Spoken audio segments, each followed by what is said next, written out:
The report's greatest criticism was levelled at industry giant De Beers. De Beers had dominated the market in African diamonds for 100 years.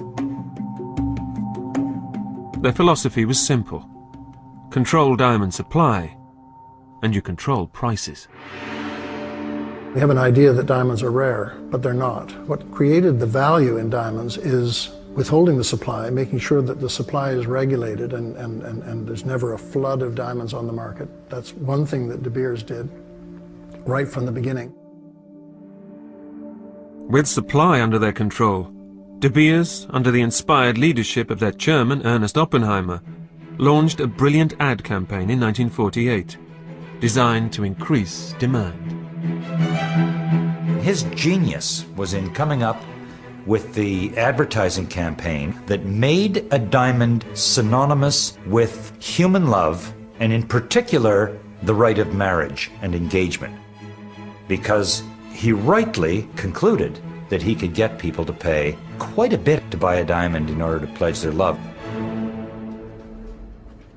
But the blood diamond scandal that Global Witness unleashed threatened the De Beers business as never before.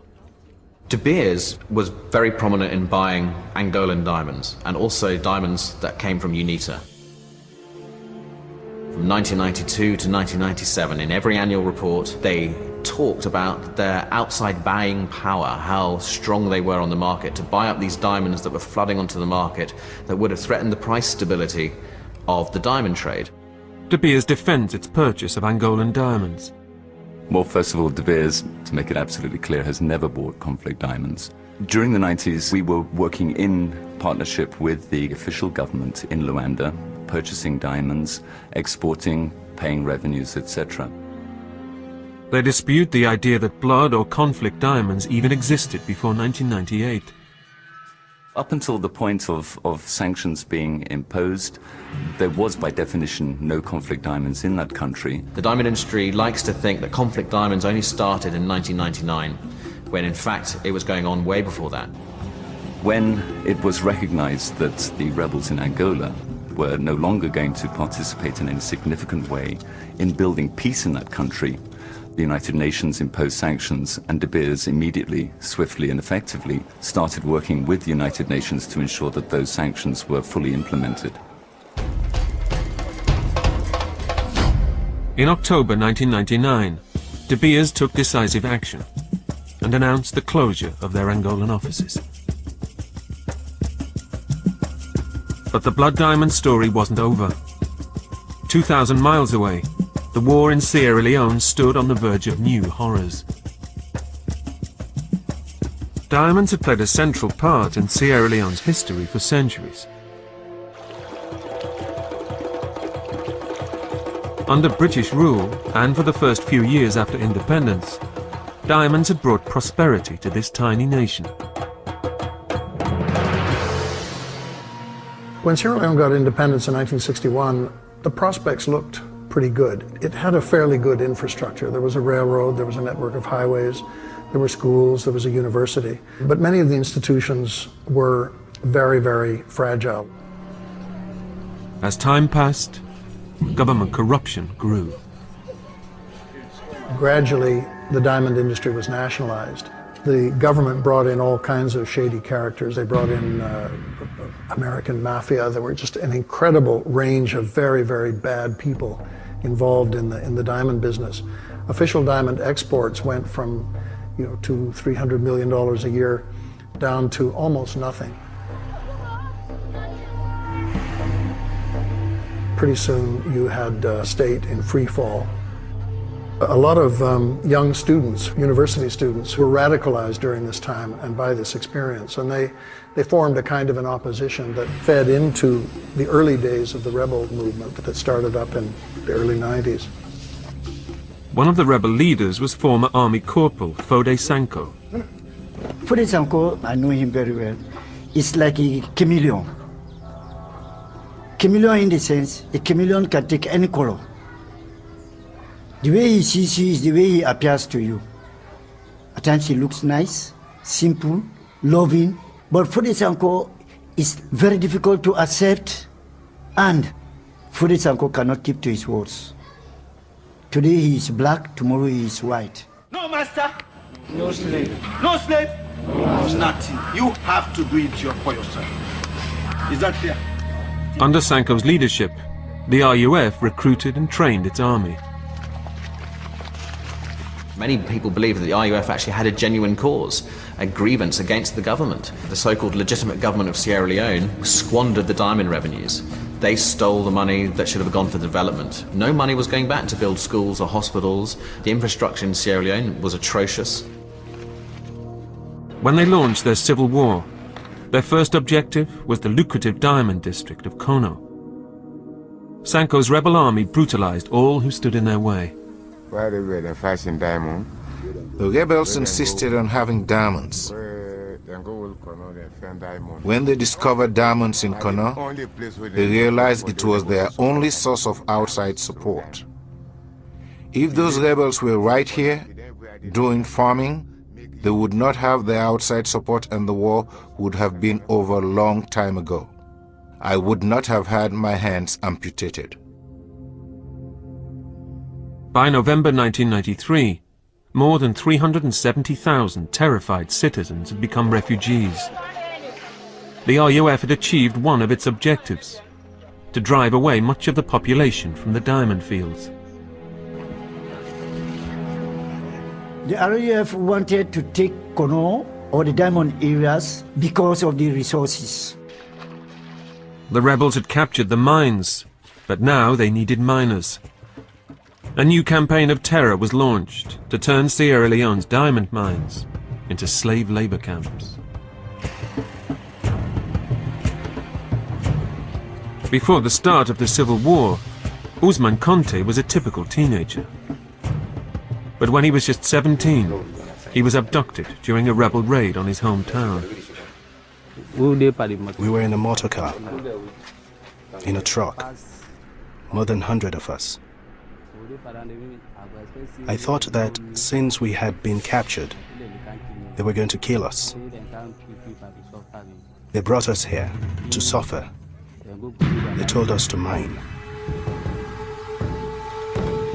Thousands were forced to work at gunpoint, mining the diamonds that would support the RUF's war. It was day and night, day and night. They would kill us if you tried to rest. You would have to go to the toilet, right there, where we worked. Physical exhaustion was very commonplace. In fact, it was a tactic of the RUF to wear out the miners so that they wouldn't be inclined to run away or flee.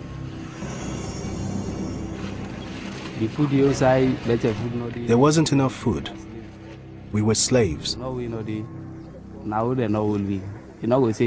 If you decided to leave to find something to eat, and you were caught, you would be killed.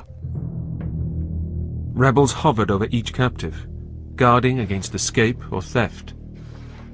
If they suspect you having a diamond, pray to God at that time that when they say, where is the diamond, you say, here is it. If not, you lose your life. So sometime when we were working, someone took a diamond and refused to give it back.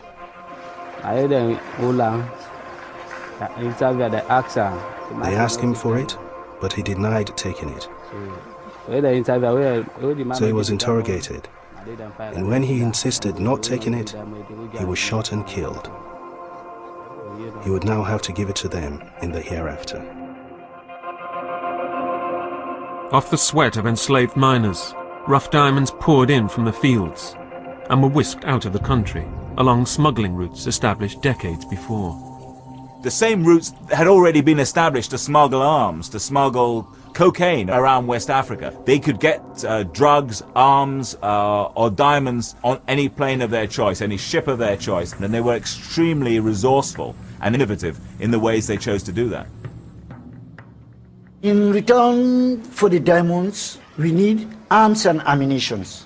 Arms like AK-47 rifles, GPMG, that is general purpose machine guns, RPGs, FN long-barreled rifles, surface-to-air missiles, helicopters, helicopter parts.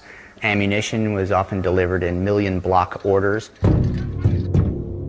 RUF control of Sierra Leone's diamonds served another strategic purpose. When we get these rich areas, that is the resources area, then the government will collapse economically. It will not be able to finance its military. With the army starved of equipment and pay, many disgruntled soldiers turned against their own people. The soldiers were not really able to effectively prosecute the war, and a lot of them became sobels, that is, soldier come rebels, and so that's complicated the whole situation in the war front. As anarchy reigned in Sierra Leone, the country's children would soon be drawn into the conflict. Some were killed, others did the killing.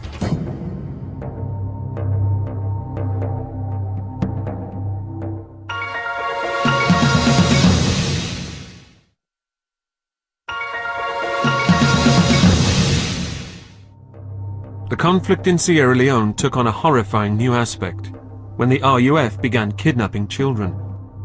They would capture the children in a specific area and then drug the children, brainwash the children. They'd show them Rambo movies, one after the other, fill them full of cocaine and marijuana and cheap liquor and say, your parents have betrayed you, they betrayed the country, they're your enemy, you've got to go and kill your parents.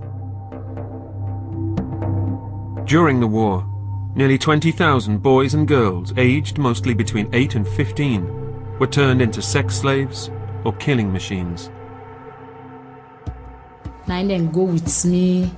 They took me away and I was sexually abused. They gave me a gun, but I didn't know how to use it, so I just held on to it. Lovette Freeman was just 14 when she was abducted by the RUF. I